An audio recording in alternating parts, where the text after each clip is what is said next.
This is the recording of 2026 Monroe County 4-H volunteer training for those who were unable to attend one of our in-person volunteer trainings. As a reminder, if you have not yet enrolled in 4-H Online, please go to oh.4honline.com and go ahead and get enrolled for the year. Enrollments are due by April 1st. You will be provided with a copy of the handouts that we passed out during volunteer training this year that you will be able to reference. And at the end of watching this training, we will provide you with a link to a few survey questions that will be your verification that you have viewed this year's training and complete your requirement.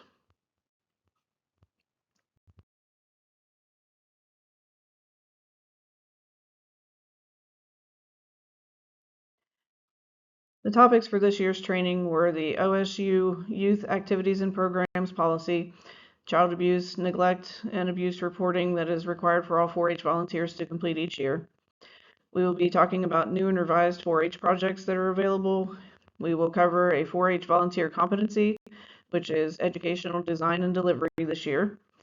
We will talk about some resources and curriculum available to Cloverbud leaders, and also a review of some important dates and rule changes and things for 2026.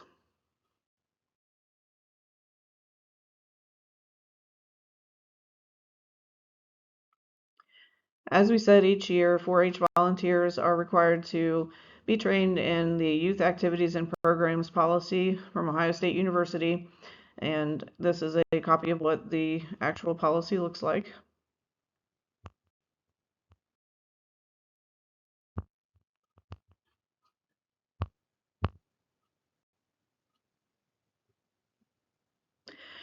The OSU Youth Activities and Programs Policy applies to all of these folks that are affiliated with the Ohio State University.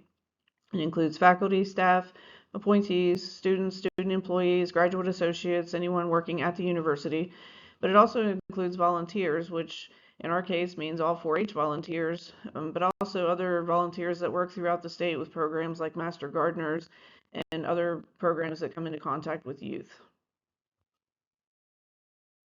The way that this policy affects the 4-H program is that we are required to register any 4-H programs going on in our county.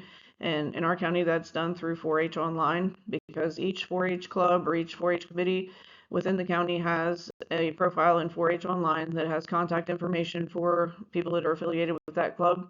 And we also keep on file a record of when meetings are occurring and all those things within our county. Another part of the policy requires that each year you sign standards of behavior, and that is done when you register in 4-H Online. You have to agree to doing a criminal history fingerprint background check every 4 years. You're required to do annual training, which is what we're doing now. And all of these things are to provide accountability so that the university is aware of any programs involving youth that are happening throughout the state. The standards of behavior that we talked about, it used to be a paper form. Now that is part of the 4-H Online enrollment process. And so every year, whenever you do your 4-H Online enrollment, you are electronically agreeing to the standards of behavior, which sets expectations for positive behavior and that we will not be involved in negative behaviors, such as harassing, being abusive, bullying, all those types of things. But the thing that's probably the most important for 4-H volunteers is to be aware that we are never to intentionally put ourselves in a one-on-one situation with youth if we can avoid that. And most of the time when this actually happens, it's because people are trying to do something helpful. So for example, if you're going to a 4-H meeting and you're going by someone's house, you might say, well, I'll just stop and pick up the member and take them with me to the meeting. But that would be a violation of the one-on-one policy if it was just us and the member in our vehicle. So we need to be aware of things like that. That might be okay if we had our own children with us or another volunteer, things like that. But we never want to be in a situation where it's just us and a member alone. And so another way this might happen is if your meeting is over and there's only one child left to be picked up, you would want to make sure that there are other members or other volunteers still around until that child is picked up and that you are not the only one that is left alone with them. So also part of the standards of behavior is that we have an obligation that if we were ever to be indicted, plead guilty, or be convicted of a crime which is considered of violent nature, that we have to report that to OSU within 3 business days of something like that happening. Also part of this policy is that we are obligated to report any suspicions of child abuse, sexual abuse, neglect, or anything like that under university policy. And so that basically is a way of saying that we are a mandated reporter when it comes to things that might be considered child abuse or neglect.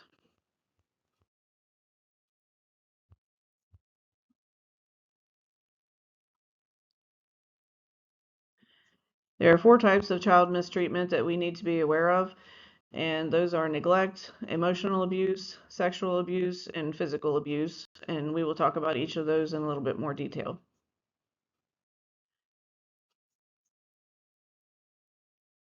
Neglect is the failure of an adult to provide for a child's needs. And so oftentimes we think about this as being the basic needs, food, clothing, shelter, and it does include those things. But it also goes a little bit further than that too, because it includes things like improper supervision or abandonment of children, but also things like not providing what they need for self-care. So if we don't provide them a way to take baths or to take care of their personal hygiene or appropriate products and things they need to do that, that can be considered neglect. Inappropriate clothing, all those types of things. But also lack of education or medical or dental care. So if they are not attending school, or if you don't get them attention for medical issues or dental issues, then those things also fall under the category of neglect.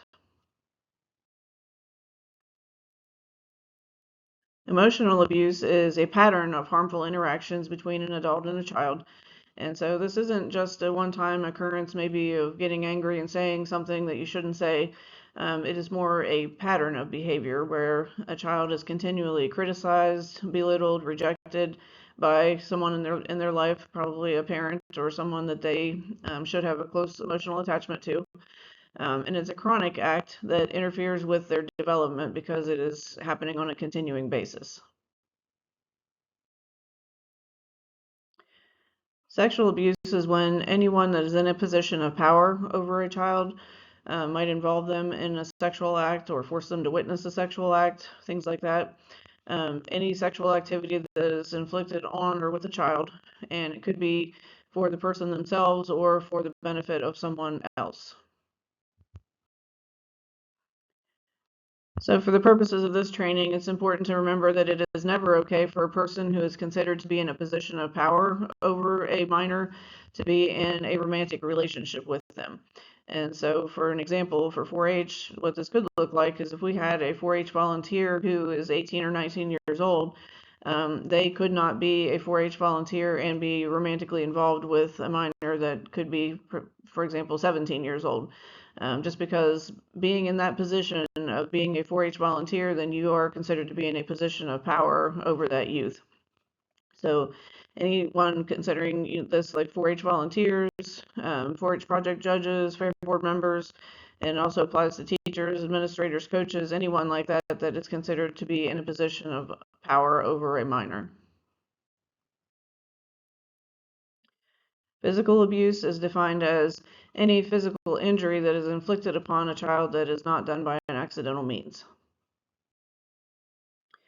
So the important thing for us to remember is that we aren't the one who needs to investigate whether something is an abuse or whether it's accident.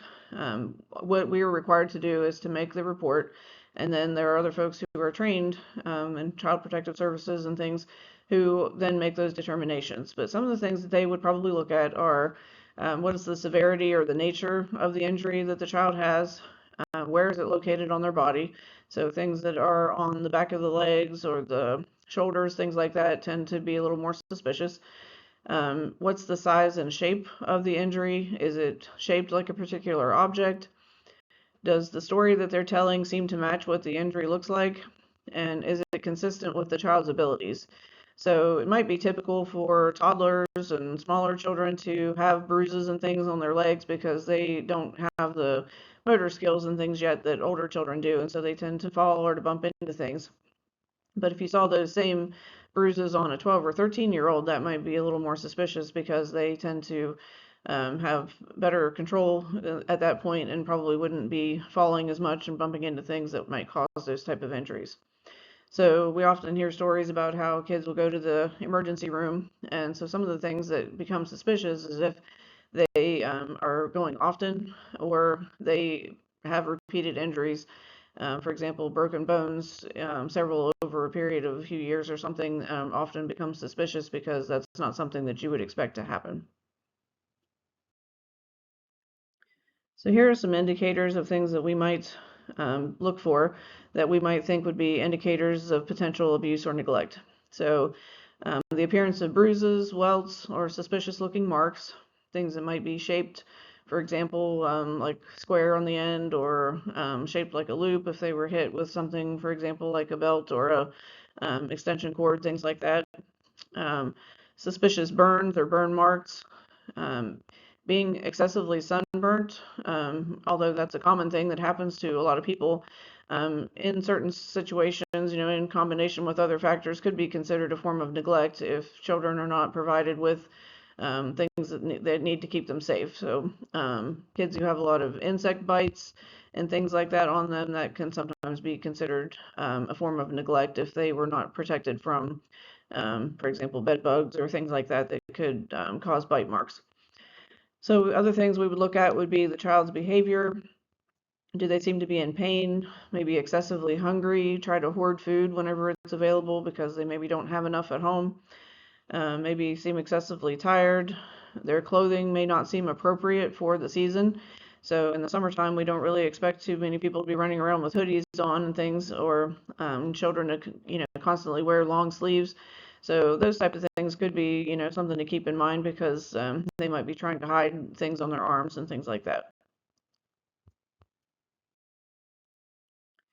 So some potential indicators of child abuse or neglect that we might see in dealing with parents could be that they might appear disinterested if you try to ask any questions about the situation or what happened to a child.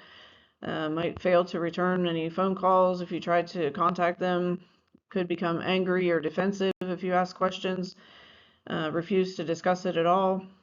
In the case of emotional abuse, possibly like referring to the child by terms like, oh, they're just bad, they're rotten, they're different than other kids, things like that.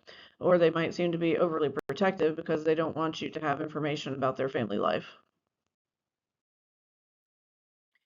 So if we were ever in a situation where a child would confide to us that they have been the victim of abuse, some things that we would want to do are to remain calm.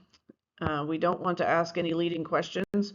So we can't come out and say, for example, oh, did your dad do that? Did your mom do that? But we can just say, can you tell me what happened? Just leave the question open-ended and see what story they tell you. We have to remember that we are not the investigator. As I said before, we are the one who maybe just notices that something is off, and then we pass that information on to someone who is trained to investigate. We can't promise a child that we won't tell because kids will often say, well, I'll tell you, but you can't tell anybody what's happening. We can't promise them that because we are a mandated reporter, but we can tell kids that we will only tell someone who can help you. We are required to take action. If they tell us something, we can't just bury it and say, well, I don't know if that's true or I don't know what I should do about it. We do have to do something, and we do have to maintain their confidentiality. We don't want to tell a lot of people that don't need to know, but we do just need to contact the correct folks who can help.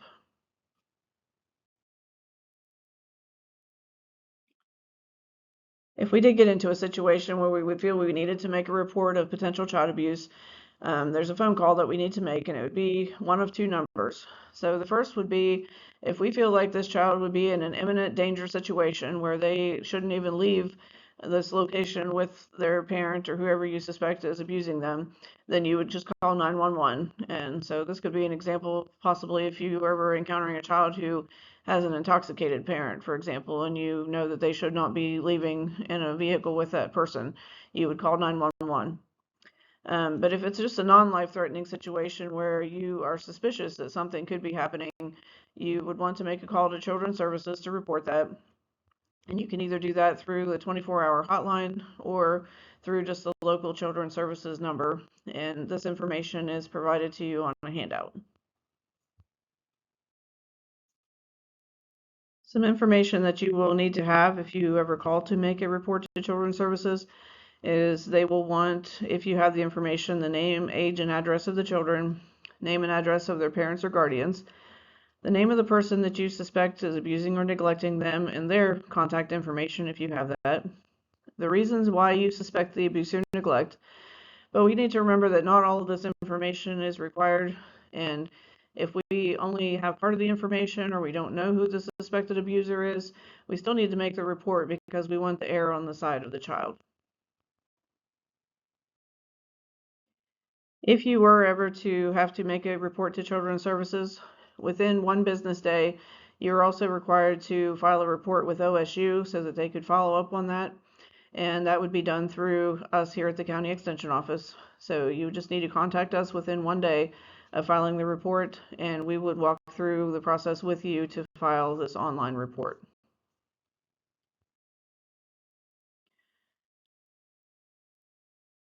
So some things to know about reporting. As we stated before, under this OSU policy, you are considered a mandated reporter under the Ohio Revised Code. And so this is part of your professional capacity as a 4-H volunteer. And we need to remember that it's not that we know something is happening, but also if we suspect something might be happening. And so it is a moral and ethical duty. Most of us are 4-H volunteers because we enjoy working with kids, we like kids, and so we would always want to do what is right by them if we feel like they are in a situation where they need help. The Department of Job and Family Services probably will require you to give your name if you file a report with Children's Services, but that is not to be released to the public. It is protected under the Ohio Revised Code, and that's also an important reason why we do this annual volunteer training, because OSU under this policy also protects its volunteers. So as long as we can show that you have been properly background checked, that you've attended your annual training and things like that, then you're covered under OSU's policy because you were making that report in good faith as part of your duty as a 4-H volunteer. If you were ever confronted by a parent when you made a report like this, I don't encourage anyone to lie, but I would say to deflect the situation if you could. I probably personally wouldn't come out and say, yes, I am the one that reported you. I would probably just, say, well, why would you think that, or something like that, and try to deflect the situation because we don't need to put ourselves in a situation where we are going to be confronted by someone and possibly have them angry with us. So what happens after a report is made to Children's Services? So it's kind of a long process usually. I think sometimes people hesitate to make reports just because we feel like, something drastic is going to happen, like children are going to be removed from their household, they're going to be put up for adoption, things like that. But that's actually very far down the line of things that could happen.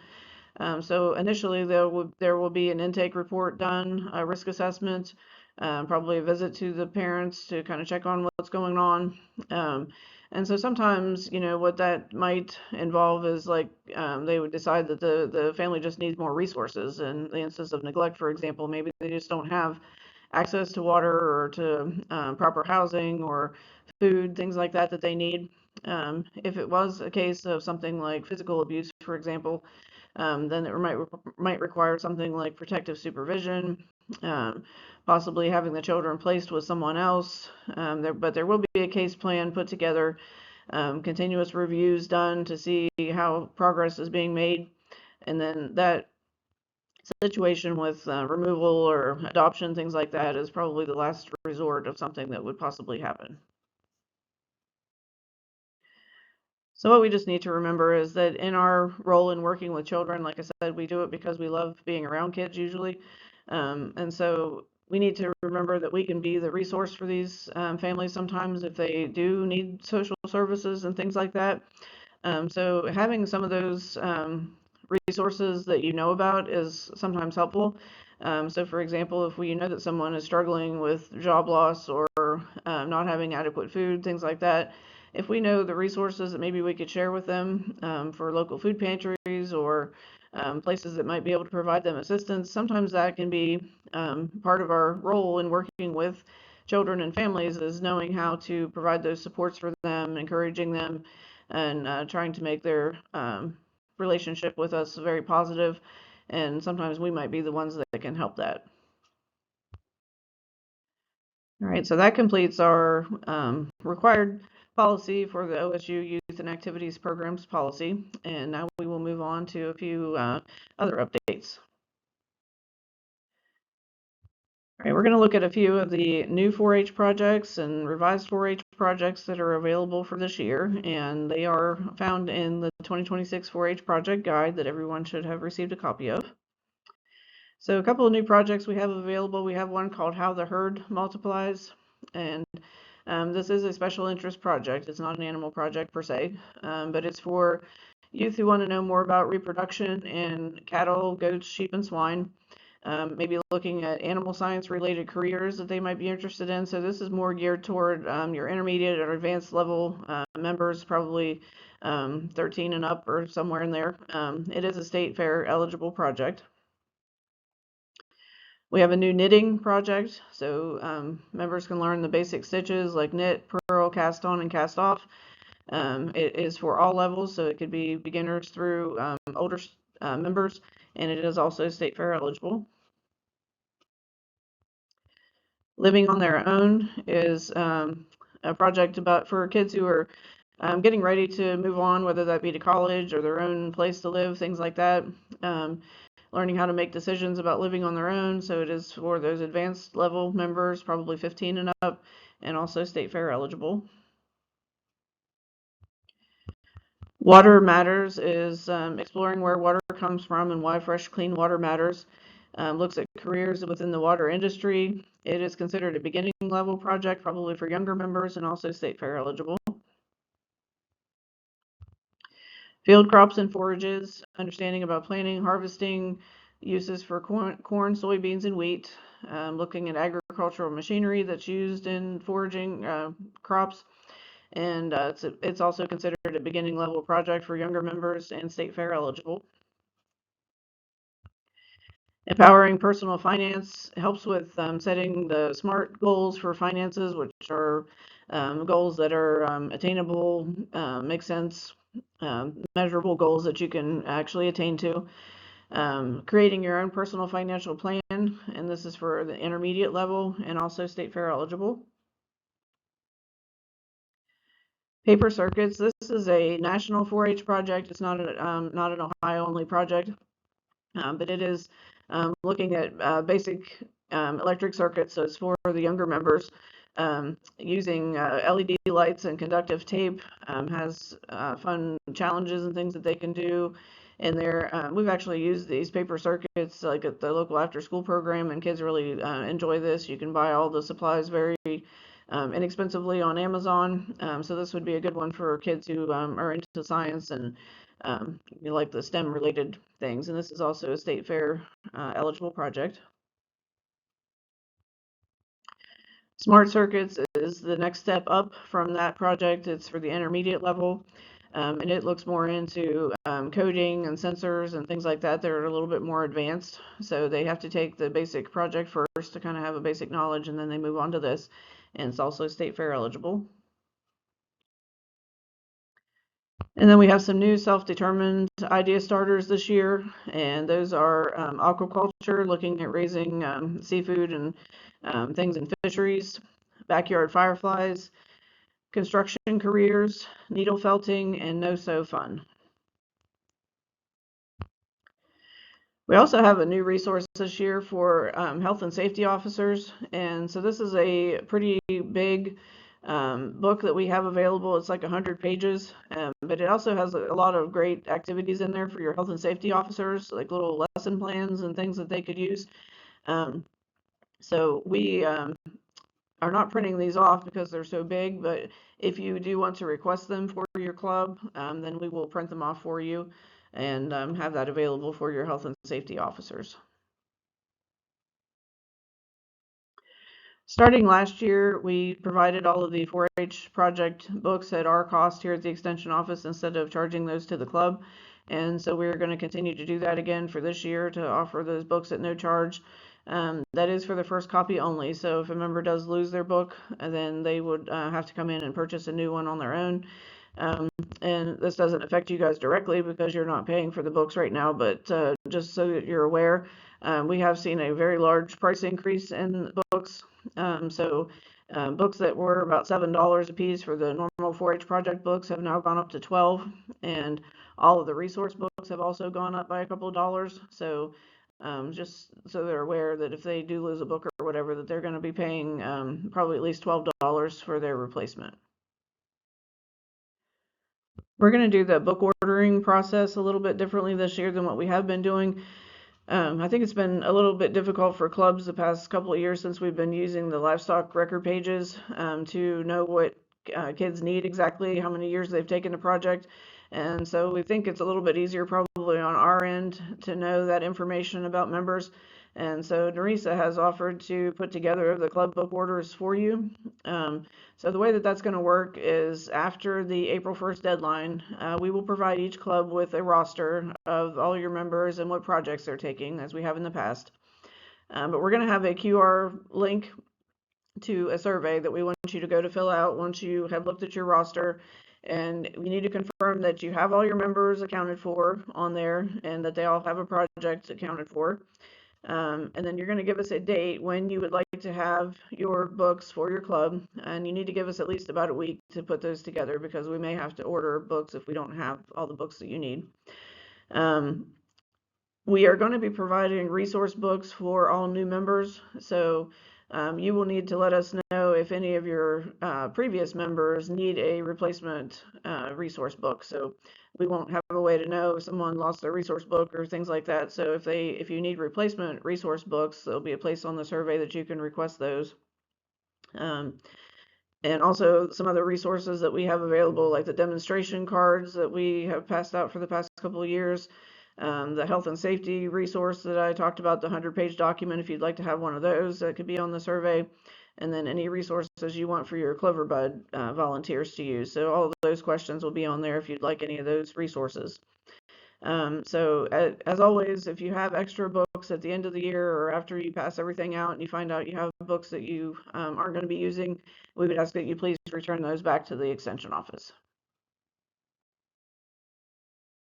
So another required part of training that we're required to provide for 4-H volunteers is every year we are to cover a volunteer core competency.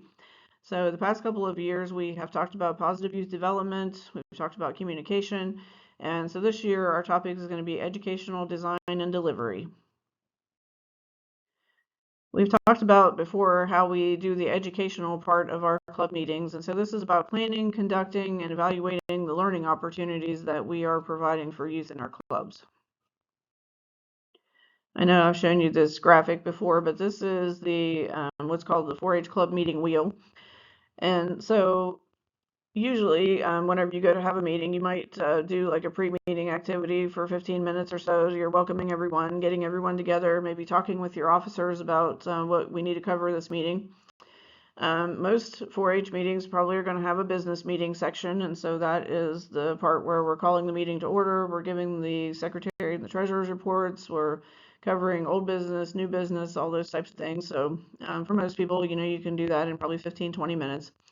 The other two parts of the meetings, and these don't necessarily have to happen at every meeting, and I know they're not going to be as long as what is shown on this wheel, but at some point during your 4-H year, you need to plan to offer some educational opportunities for your youth and also some recreation. And so you may do recreation at meetings where you have a game or something at the end of the meeting, or it might be a bigger event like a trip to the water park or things like that that are considered recreation. But we're specifically going to talk about the educational portion here for a minute. And so you can see on the wheel here that could be anything from having a guest speaker to the kids doing their demonstrations, doing a field trip, even your community service projects and things could be considered educational. Any work that you do on the projects for the kids while you're at the meeting, any of those types of things are considered education. So for those volunteers that attended the in-person sessions, we had a couple of breakout questions here that we asked them to talk about with the folks who were sitting close to them. And so those topics that they discussed were how does your club go about planning what you want to do during the 4-H year? And how do you decide then what your club will actually do? And so they took a few minutes to talk to each other, and most clubs said that they usually have a pre 4-H meeting for the 4-H volunteers to get together and kind of lay out a plan for what they want to accomplish during the year. And maybe, trips they want to take, or field trips, or what your community service project might be, like some ideas for what they would like to see during the year. But the second part of this question gets to then how do you decide what your club is actually going to do? And what we were kind of looking for in that question, and what most people said, is that they will, come up with a basic plan amongst the advisors, but then the actual decision making is left up to the kids. And that's what we like to hear, is that the clubs belong to the kids and it should be their experience. And so then you might provide them with a smaller set of options of things that they could do, but then they still have some say or vote in what you actually do as a club. So we want to look at some ways that we can maybe make our 4-H meetings as productive as they possibly can be, or to make sure that our kids are having a good experience at their 4-H club meeting. And so some of the elements that we need to think about to do that are our meeting place. And I know, a lot of clubs have an established place where you meet year after year. But I also know it's getting more difficult for some clubs to find good meeting spots. And so something to think about if your meeting spot is not working out for you real well is thinking about some of these things, like, is there enough room where you're trying to have the meeting for all your members? Is it appropriate for the activities that you're going to be doing? And are there other distractions going on? So sometimes I know if you're outside, sometimes that's difficult because people can't hear, or if you're trying to do an activity with your clover buds and the wind is blowing all your stuff away, like those things can be challenging. So thinking about those things is in regards to your meeting place, and is it working out the way that you need it to, or should you think about trying to do something differently if people are not engaged because they can't hear or they don't know what's going on. We also need to think about our timing. So I know most clubs do anywhere between 10 to 12 meetings per month. So we need to think about, like, how many of those we're going to have each month, like what's our day of the week going to be, what time works out best for people, how long should our meetings be. All those things can all play into how productive our meetings are. And also thinking about our agenda for each meeting. What is it that we actually need to get accomplished? What is the purpose of each meeting? Like we talked about before, our meeting wheel basically says that we should be incorporating business, education, and recreation somewhere throughout the year. And so if you don't have all of those things incorporated into every meeting, somewhere during the year, you're going to have those elements that some meetings might only be for fun, some of them might be solely for education.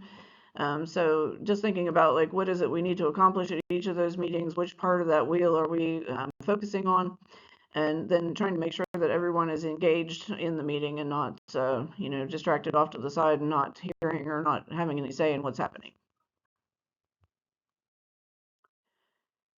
So at the in-person training, we also went over another discussion question, and this one was, what are some ways that you have gathered ideas from your club members about what they want from the club? And so we always try to remember that, the meetings aren't, or the club isn't just about what we as adults want to do, but trying to get that input from the kids and letting them have some say, like I said before, maybe with some boundaries, like we can't leave the world wide open sometimes to activities they want to do. They might want to go to Disneyland, and we can't really do that. But maybe, gathering ideas from them about what they want to see from the club. And so one of the handouts that we provided you was kind of a tool that you might think about using, and it's shaped like a clover, and it has a question on each of the pieces of the clover about maybe what educational topics they would like to see presented, what's something they could help teach someone else how to do, what community service project they would like to be involved in this year.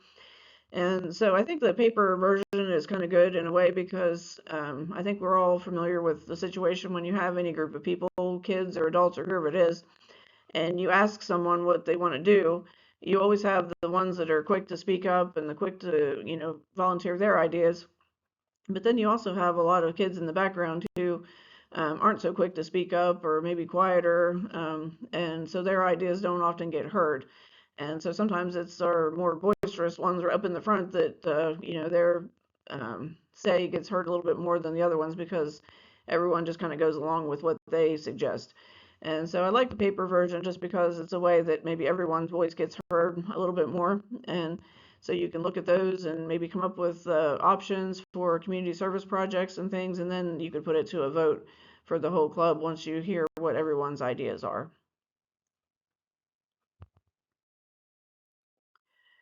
So a few suggestions we have here for making the most of our 4-H club meetings and making sure that they are productive. You have a handout that has some more information on it as well, but maybe think about scheduling working meetings. And so I know some clubs already do this for things like your booth, where you'll bring the supplies and everyone will like work together to do pieces for the booth and things like that. But maybe also thinking about doing that with, your kids' display boards that they have to bring to judging. So maybe having a working meeting where, you bring some paper and markers and display boards and things like that, and then the kids bring, their pictures and whatnot from home, and maybe work on your display boards together, kind of showing them good layouts and things to make nice displays. Um, Another one could be working on the livestock record pages, because a lot of kids have similar sections in those. And so, maybe at one meeting you could focus on, okay, everybody bring your record pages with you, and we're going to look at leadership activities that you could put in the front, or citizenship activities. Or maybe at the next meeting, everybody bring some feed receipts with you, and we're going to work on putting in feed records. And so I think that could be helpful because most kids, I think, are a little bit like mine, that we always say every year, oh, we're going to get ahead of this. We're going to like do our records and stuff ahead of time. And then it still comes down to the last couple of weeks before judging, and that's when you're actually doing the work of putting the stuff in the record pages. So maybe thinking about ways that we could schedule some time at meetings to work on those things and maybe get some of those things done a little bit ahead of time. And then the other thing we want to encourage is using your older youth effectively. So, if you have older kids that are taking goats, for example, then they could be a mentor to the younger kids that are taking goats. And so maybe they could study for Skillathon together a little bit at a meeting, or talk about demonstrations, and, have some of your older kids maybe do their demonstrations early on in the 4-H year. And so the younger kids kind of see how they do demonstrations and see what they look like. And then, then they can do theirs maybe a little bit closer to judging. That way you're spreading it out a little bit, not trying to cram them all in right before judging happens. We also want to encourage the use of subcommittees. And so in a bigger club, especially, sometimes you have kids that don't end up with a job. They don't have an officer role, things like that. But they could also be very involved in a subcommittee. And so they might be the ones that help organize the fundraiser, help plan the community service project, work on the t-shirt designs and things like that. So it's just another way to help kids feel engaged if they don't necessarily have an active role in the club meetings. And then we always want to remember to do some evaluation at the end of our 4-H year and think about maybe what went well, what are some things that we tried but maybe didn't go well, something new maybe we'd like to try for next year. So always think about that evaluation at the end of the year and kind of, having a review of how things went and what we could do better next time. All right, so these next few slides are about our 4-H Cloverbud curriculum and resources that are available for Cloverbud leaders. So what we have here is the big book of 4-H Cloverbud activities, which should be the first choice of where we go to get activities for our Cloverbud meetings. And so you can see a picture of the table of contents here. It's broken down into different topic areas. So we have plants and animals, healthy lifestyle, like all different topics that you can teach on. Every club should have a big book of Cloverbud activities. So if your club has lost theirs in the course of transitions or whatever, please let us know so we can get you another copy of the big book. And also be aware that there is the 4-H Cloverbud year workbook, which is basically just a sort of a scrapbook for our Cloverbud members that they can put in some pictures or some details at each meeting about what they did at that meeting.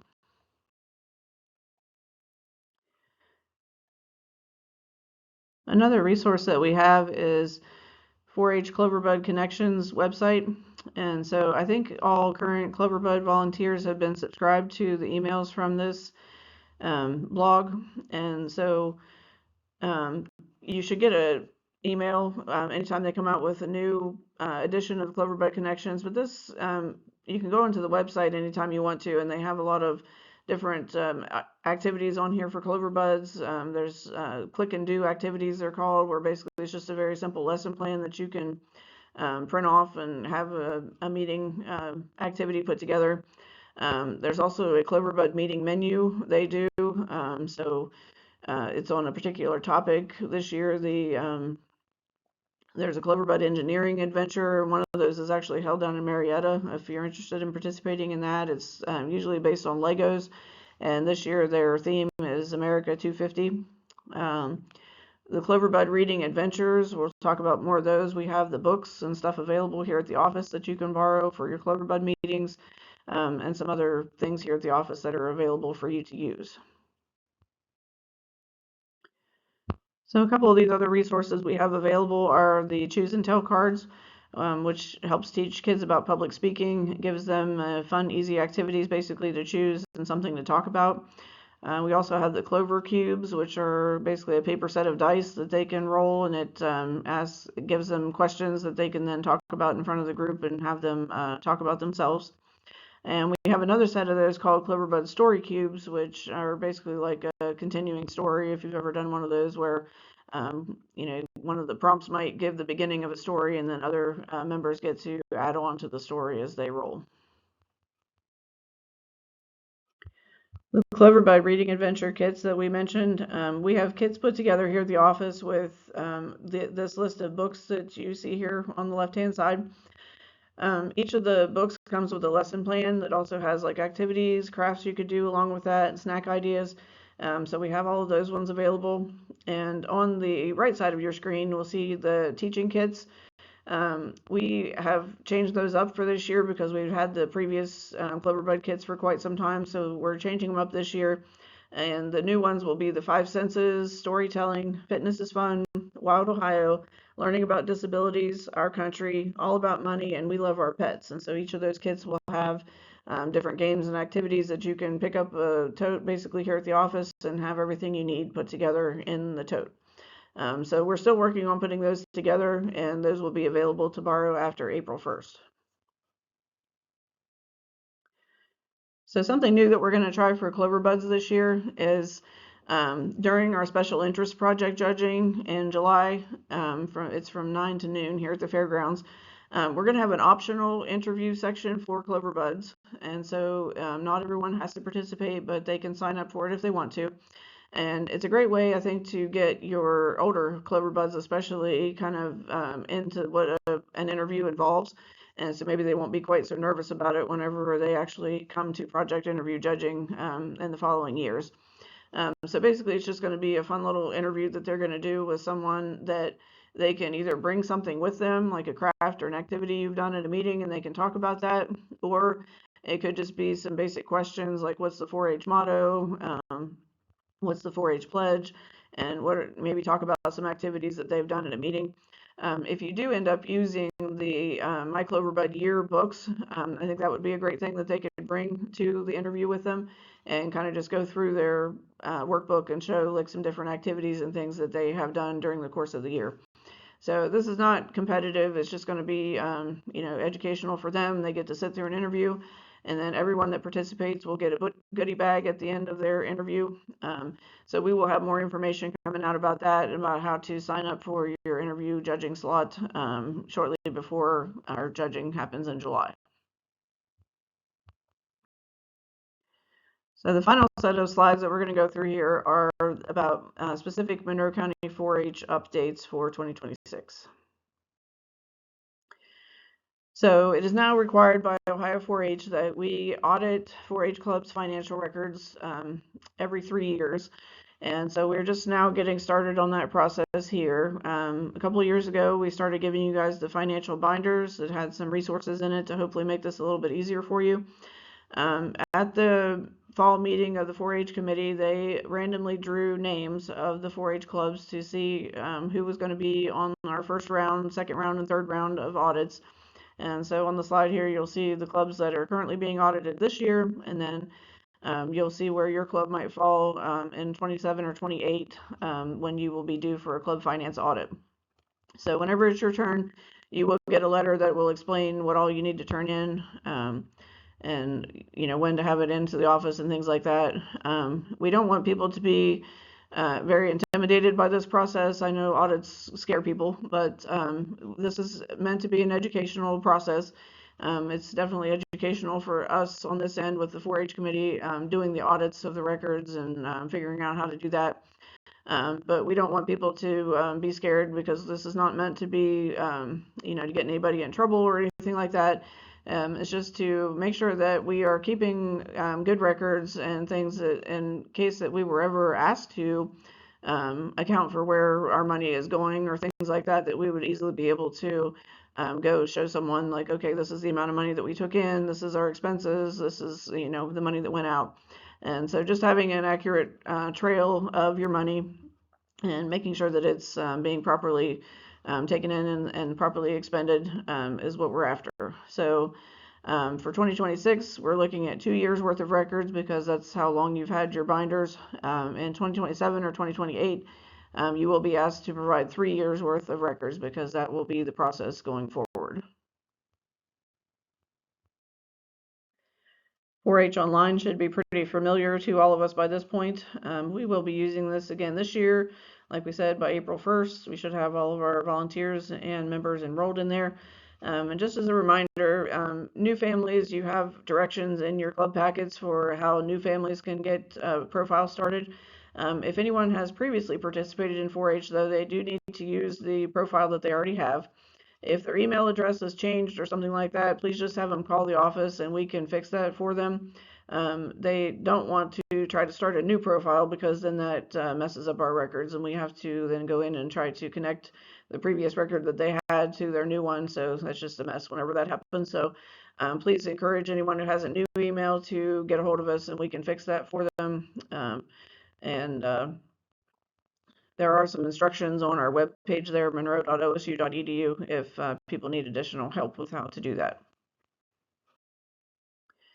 I do want to encourage club leaders, if you want to keep a tab on who is getting enrolled in your club, you are able to do that through your 4-H online profile as soon as you are an approved volunteer for the year. We have a leader login code that you can use whenever you get into your profile. There's a tab for club management, and then you can type that code in, and then you're able to see who all is enrolled in your club for the year.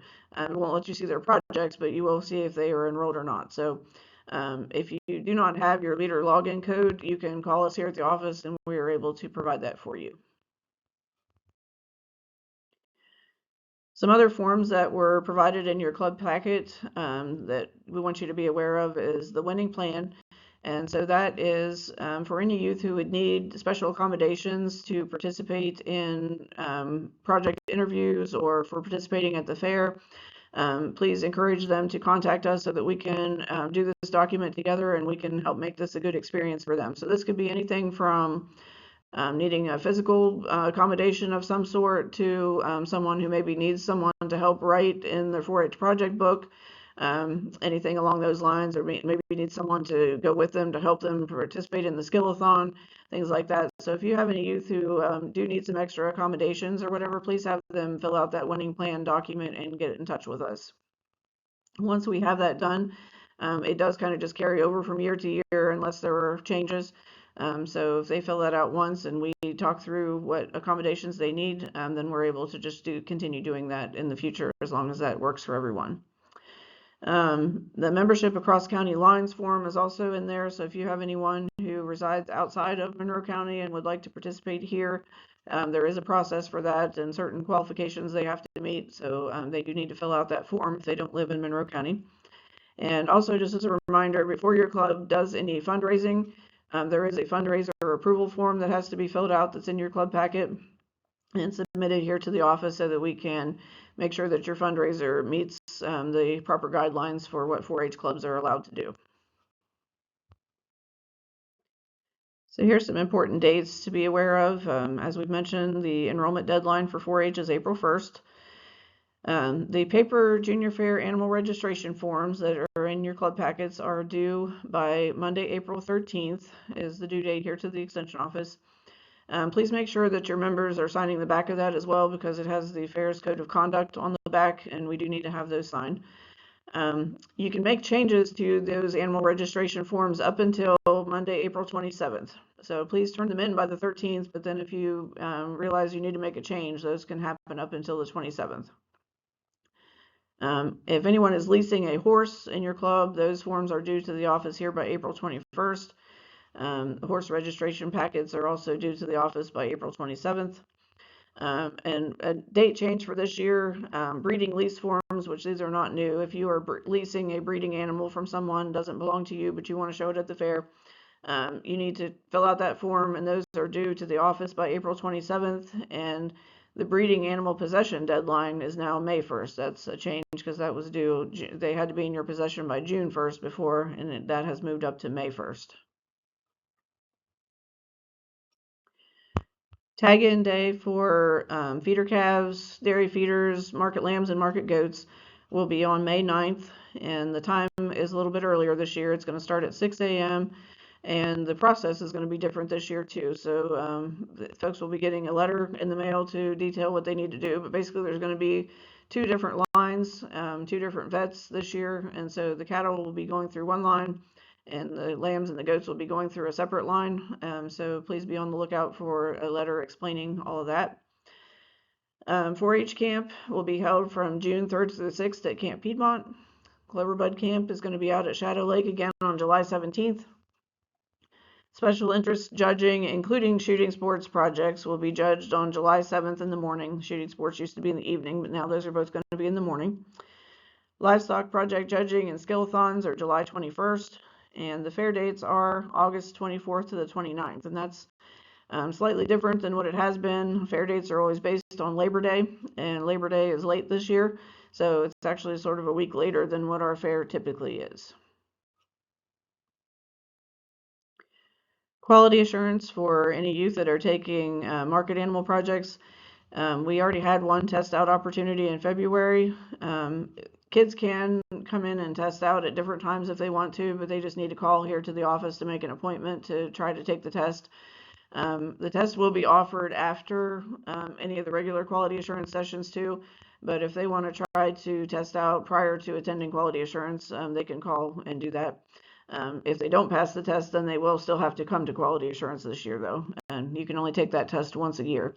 But the regular 4-H quality assurance dates are going to be April 11th at 9, and that's going to be followed by new family orientation. So if you have brand new families to 4-H taking either animals projects or still projects, they can come to that new family orientation, and we go through specifics with them about what they need to do to complete their projects.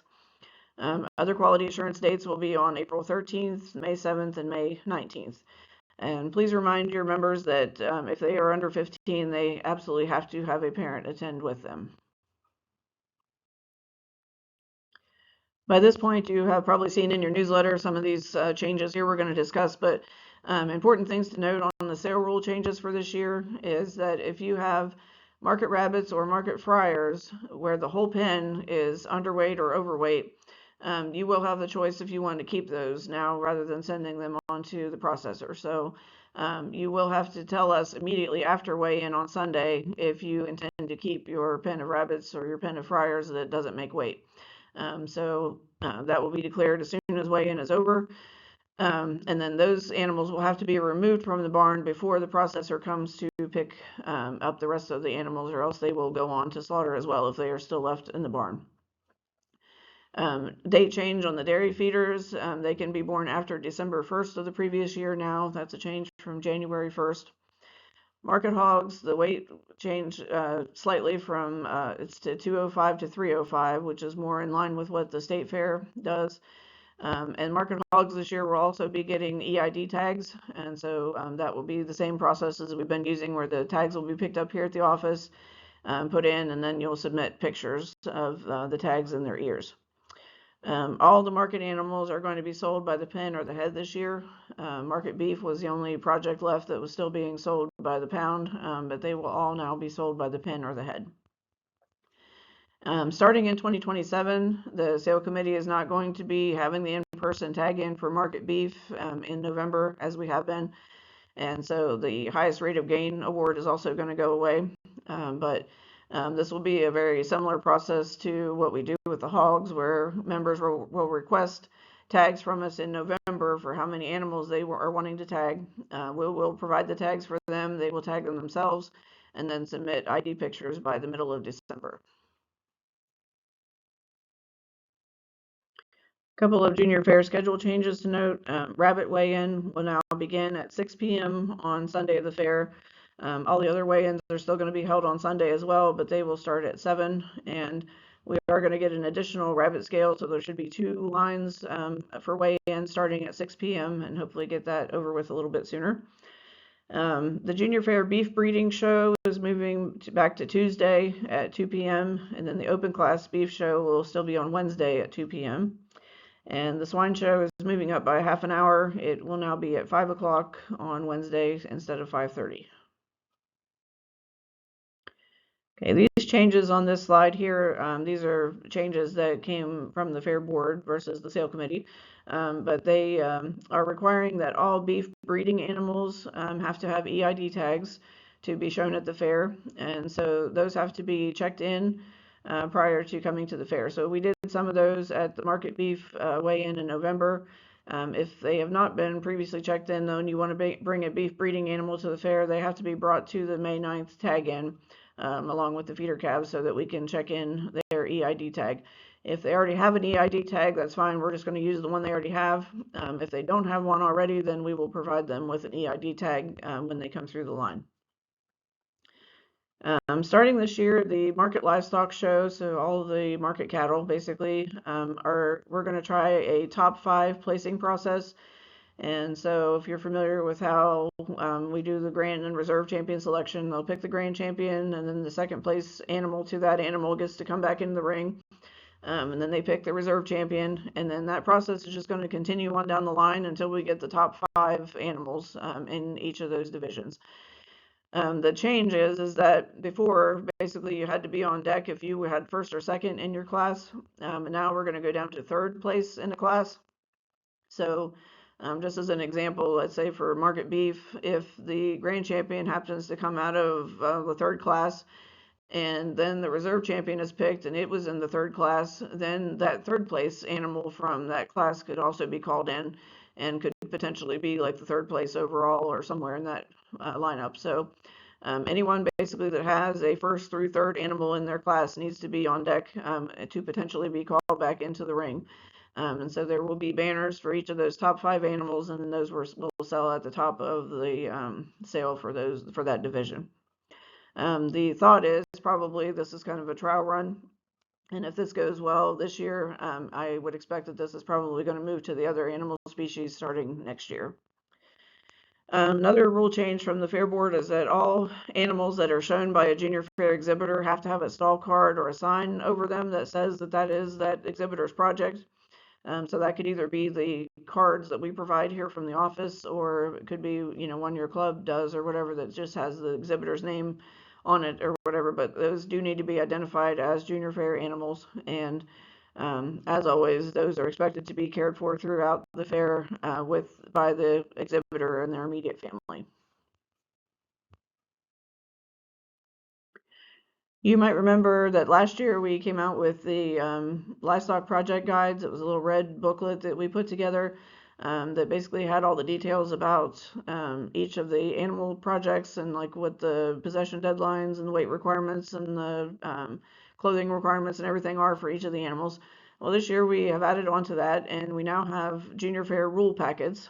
And so these are a purple booklet that you'll get a copy of that basically has all of the rules that pertain to showing at the fair all in one location. And so I think this will be helpful because sometimes we don't see the things. I don't think like the livestock and animal rules or the showmanship rules. We never see those things in writing until maybe we look at them in the fair book that comes out later. But hopefully this is a way that you'll be able to see those rules a little bit ahead of time and be aware of what those rules are for the fair. All of the kids will be getting a copy of these whenever they come to quality assurance, or if they are tested out, we'll be mailing them a copy of the rule packet so that everyone has those.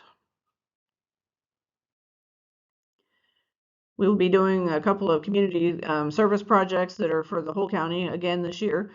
One of those is the pop tab collection that we have been doing for several years for Ronald McDonald House. So if you have pop tabs you want to collect, if you have kids going to camp, you definitely want to send them with some pop tabs because we do still do the pop tab auction over there. But you can also just turn in pop tabs here at the office anytime, and then we take those up in the fall, usually to Ronald McDonald House.